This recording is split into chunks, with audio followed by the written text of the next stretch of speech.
মই সকলোকে নতুন বছৰৰ শুভেচ্ছা যাচিছোঁ। হিয়া বৰষা শুভেচ্ছা আমি সকলোকে যাচিছোঁ, গোটেই বিশ্ববাসী শুভেচ্ছা যাচিছোঁ।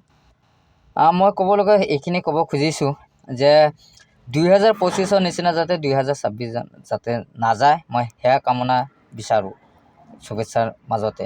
কাৰণ আপোনালোকে জানে কেতিয়াবা ভাল কেতিয়াবা বেয়া যায়, কোন বছৰ ভাল আহিব কোন বছৰ বেয়া যাব আমি কোনেও কল্পনা কৰিব নোৱাৰোঁ।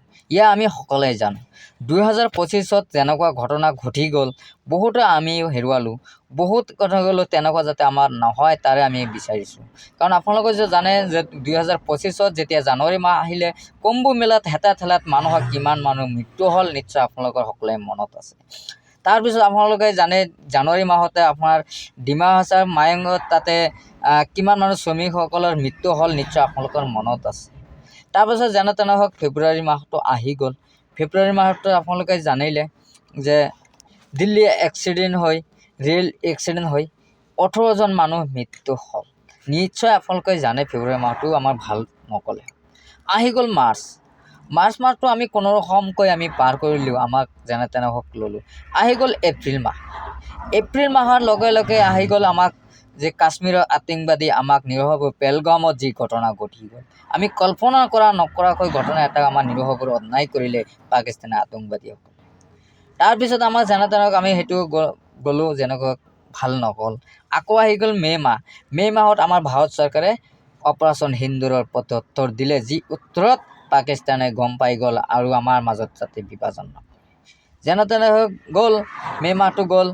আহি গ'ল আপোনালোকৰ মাজত জুন মাহটো আপোনালোকে জানে মই কল্পনাও কৰা নাছিলোঁ। এয়াৰ ইণ্ডিয়া এয়াৰপৰ্টে প্লেন এটা দুৰ্ঘটনা হৈ 41জন মানুহ মৃত্যুবৰণ কৰিলে, নিশ্চয় আপোনালোকৰ মনত আছে। আহি গ'ল জুলাই মাহ আহি গ'ল। জুলাই মাহতে আমি কি পালোঁ, দিল্লীতে আমাৰ কি ক'লে দলং এটা খহি কিমান মানুহ মৰিলে, ৰাজস্থানৰ এটা স্কুলত ছাদ পৰি কিমান মানুহ মৰিলে, নিশ্চয় আপোনালোকে জুন মাহটো গ'ল। আগষ্ট মাহ আহি গ'ল। আগষ্ট মাহটো আমি কেনে তেনেকৈ আমি অলপ ছেফটিতে আছিলোঁ যদি ভালেই গ'ল। আমি কল্পনা কৰা আহি গ'ল ছেপ্টেম্বৰ মাহ এনেকুৱা হ'ব যে আমি কেতিয়াও কল্পনাও কৰা নাছিলোঁ, যি আমাৰ কল্পনাও কৰিব নোৱাৰোঁ এনেকুৱা কথা যি আমাৰ মাজৰ পৰা আঁতৰি গ'ল, সেয়া আমি কেতিয়াও কল্পনাও কৰা নাছিলোঁ। সেয়া হ'ল জুবিন দা আজি আমাৰ মাজত নাই। তেখেতক আজি 19 তাৰিখত ছেপ্টেম্বৰৰ 19 তাৰিখত তেওঁ আজি আমাৰ অসমৰ পৰা নহয় বিশ্বৰ পৰা আঁতৰি গুচি গ'ল, আমি কল্পনাও কৰা নাছিলোঁ। যেনেদৰে আমাৰ জুন মাহটো গ'ল, আহি গ'ল আমাৰ ছেপ্টেম্বৰ গ'ল, অক্টোবৰ মাহ আহিল। অক্টোবৰ মাহতো আমি যেনে তেনেকৈ গ'লোঁ আমি। তেতিয়া আহি গ'ল নৱেম্বৰ আপোনালোকে জানে আমি কল্পনা কৰা নাছিলোঁ যে আমাৰ কি হ'ল। আমাৰ বি টি চি আমাৰ যি অধিৱেশন হয়, BTC এছেম্বলি হয়, সেই এছেম্বলিটো তছ নছ কৰি দিলে, এটা আন্দোলন কৰি আমাক শেষ কৰি দিলে, নিশ্চয় আপোনালোকৰ মনত আছে। আহি গ'ল আপোনালোকৰ ডিচেম্বৰ মাহ। এই ডিচেম্বৰ মাহ পিছত আমাৰ আকৌ নতুন বছৰৰ শুভেচ্ছা যি যাচিছোঁ, ইয়া হ'ল 2026 চন।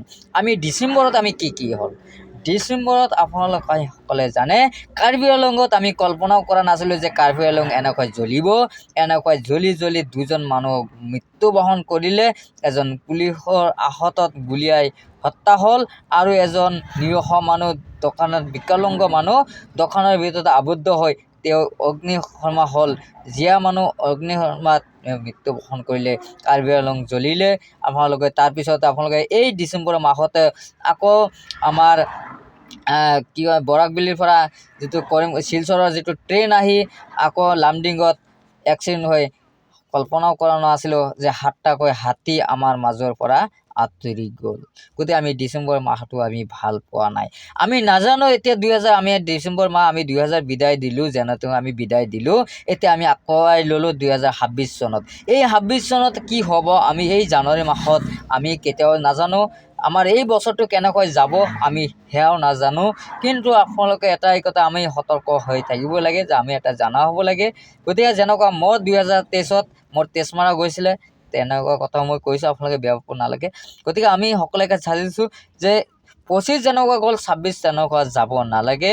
গতিকে আমি যাতে সেয়া আল্লাহৰ ওচৰত প্ৰাৰ্থনা কৰোঁ, আমাৰ মাজত যাতে সুকামনা কৰোঁ, আল্লাহ যাতে আমাক ভাল সংস্কাৰ কৰে, আমাক আগুৱাই লয়, ভাল ৰাস্তাত কৰে, যাতে সুকামনাৰে আমি আকৌ সেইটো আমি বিচাৰিছোঁ। ধন্যবাদ।